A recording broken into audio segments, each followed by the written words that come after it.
Bonjour à tous et bienvenue pour cette nouvelle vidéo sur les bons étudiants. Aujourd'hui, nous allons voir les applications entre ensemble. Nous allons voir tout d'abord la définition, des exemples et ensuite voir 4 points essentiels à connaître notamment pour répondre à des QCM qui pourront peut-être vous piéger. Donc, commençons directement par voir la définition et comprendre qu'est-ce que c'est qu'une application et surtout entre ensemble.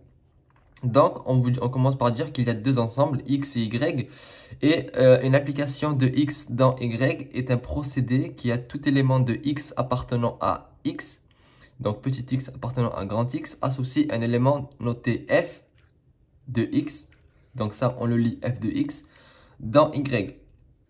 D'accord? Donc là, on peut revoir un peu les notations qu'on avait vues dans les précédentes vidéos, notamment dans la vidéo notation avec ce symbole-là qui veut dire appartient à. Et f de x, ça c'est une nouvelle écriture mathématique. Je pense que vous la connaissez déjà, c'est comme on faisait fonction de x, là c'est f de x, c'est la même chose. Donc une telle application, elle est notée. Ça aussi, je pense que vous le savez, quand on dit que f de point x va vers y. Donc, on part de x pour aller vers y. Et donc, vu que le petit x appartient à grand X et que le petit y appartient à grand Y, donc le x, là c'est un petit y en fait, donc là le x, on peut l'écrire aussi comme ça. Et donc, c'est ce qui fait y, c'est f de x, parce que c'est le résultat de x quand on le met dans une fonction, vous allez voir, et qu'on arrive à y. Et en fait, tout cela signifie que f est une application de x vers y et qui a x appartenant à x associe y égale f de x.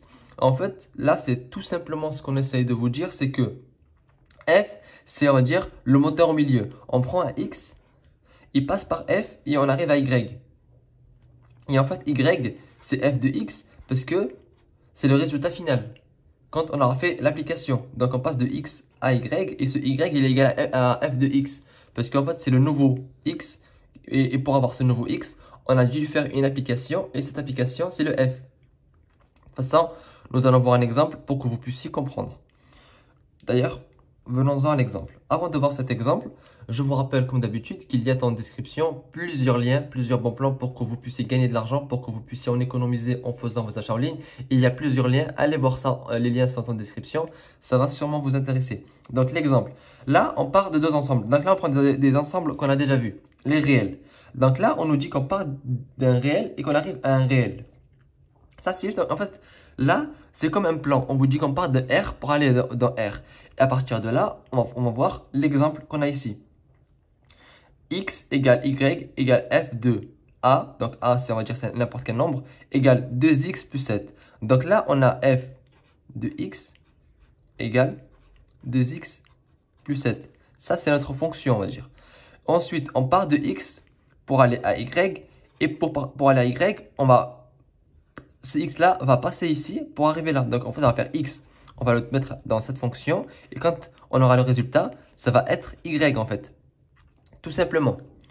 Cette application des réels vers les réels qui est un réel x associé à notre réel 2x plus 7. Parce que l'autre réel va juste être le 2x plus 7. Donc on prend le même x, on le met dans 2x plus 7, on va avoir un nouveau. Et là, on va faire une application mathématique avec des nombres pour que vous puissiez comprendre. Supposons maintenant que le x est égal à 2. Et donc là, on va savoir que le y va être égal à combien. Donc, pour savoir que le y va être égal à combien, il faut transformer le 2 par la fonction 2x plus 7. Donc, 2 fois le x est égal à 2, donc c'est 2 fois 2, 4, plus 7, 11. Donc, on a f de x qui est égal à 11, donc y égale à 11. Donc, en fait, c'est très simple. Au début, on avait dit que c'était x qui va vers y. Là, le x, c'est 2. Le y, là, c'est 11. Et pour passer de ça à ça, on a fait 2x plus 7. Tout simplement. Et en fait, on part d'un réel vers un réel. Ça, c'est juste pour vous dire, en fait, l'ensemble auquel appartiennent les résultats. Et là, on a 4 points fondamentaux qu'il faut savoir et comprendre et aussi maîtriser. Le premier, c'est que x est appelé l'ensemble source ou l'ensemble de départ de f. On est d'accord qu'on part de x pour aller vers Y. Donc, f de x. Donc, lui, c'est le départ. On part de x. Donc, c'est pour ça qu'on dit que c'est l'ensemble source ou de départ, comme vous voulez. Donc, c'est pour ça que j'ai souligné ces deux mots. Y est appelé l'ensemble but. Donc, logiquement, Y, c'est l'ensemble d'arrivée ou de but, le but. Donc, on part de X qui est le départ ou bien la source et on arrive à Y qui est l'arrivée ou bien le but. Et si X, le petit x, parce que je m'étais trompé donc j'ai réécrit au-dessus. Donc, si petit x appartenant à grand X, fx, donc f de x, j'ai remis comment on le prononçait. Donc, f de x est l'image de x par f. En fait, on a vu que f de x est égal à y. On avait vu en fait au collège et au lycée que ici, on va prendre un exemple que vous connaissez, x et y. Ici, on a les abscisses. Quand on applique une fonction, les images, c'est y, c'est ce qu'il y a ici. D'accord? Donc, si x égale à 2 et que là, c'est 11, l'image de 2 par f, c'est 11. C'est tout simplement ce que veut dire cette phrase. Si petit x appartenant à x, là, c'était 2, le petit x était égal à 2. Et là, f de x, l'image de x par f, c'est 11. Donc, l'image de 2 par f, c'est 11 dans notre cas à nous. Et ensuite, on a si y appartenant à y et que x appartenant à x tel que f de x égale y, alors x est appelé un antécédent. Et on avait vu l'inverse. Donc là, on part de y et on veut trouver l'antécédent. En fait, l'antécédent, c'est la valeur dans laquelle on est parti. C'est le sens inverse. C'est-à-dire que si on veut voir, on a le résultat et on veut connaître le 11, en fait, on part juste du 2x plus 7 égale à 11. Et là, en fait, il faut juste résoudre le calcul. Donc après, on passe à 11 moins 7 est égal à 2x. Et ensuite, on divise tout par 2. 11 moins 7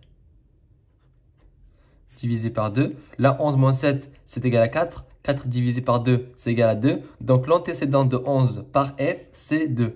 Tout simplement. Et en fait, l'antécédent, c'est la valeur dans laquelle on est parti. Là, on a l'image. Là, on a l'antécédent. Donc, l'antécédent de 11, c'est 2. L'image de 2, c'est 11. Tout simplement.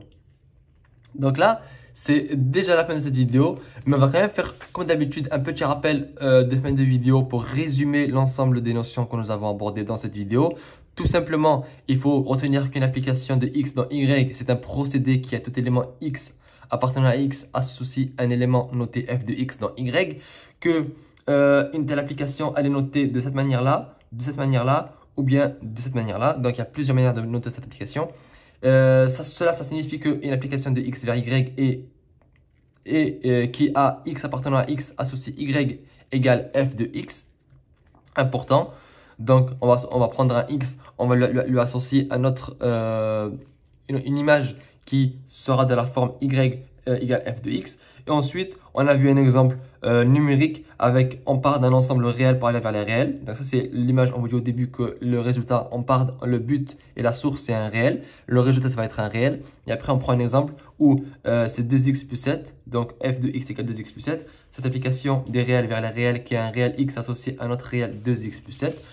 Nous avons fait un exemple où nous avons vu que quand on insérait le 2 dans 2x plus 7, on obtenait 11. Donc, y égale à 11. Et donc, on a vu qu'on part d'un réel 2 pour arriver à notre réel 11. Et cette transformation s'est faite grâce à la fonction 2x plus 7. Et enfin, on a vu 4 points essentiels. Tout d'abord, le premier point, c'est que x est appelé l'ensemble source ou l'ensemble but. Est appelé l'ensemble source ou l'ensemble de départ. Et que y, lui, c'est but et ou arrivée, comme vous voulez. Moi, ce que j'aime bien, c'est ces deux-là. Pour moi, c'est beaucoup plus simple, le départ et l'arrivée. Ensuite, si x appartenant à x, f de x est l'image de x par rapport à f. Donc ça, on avait vu que l'image de 2, c'est 11 et l'antécédent de 11, c'est 2, tout simplement. Donc, j'espère que cette vidéo vous a été utile, qu'elle vous a aidé. Pour ma part, je vous donne rendez-vous dans une prochaine vidéo sur les bons étudiants. N'hésitez pas à vous abonner à la chaîne YouTube pour être tenu au courant des nouvelles vidéos. Et à très bientôt sur les bons étudiants.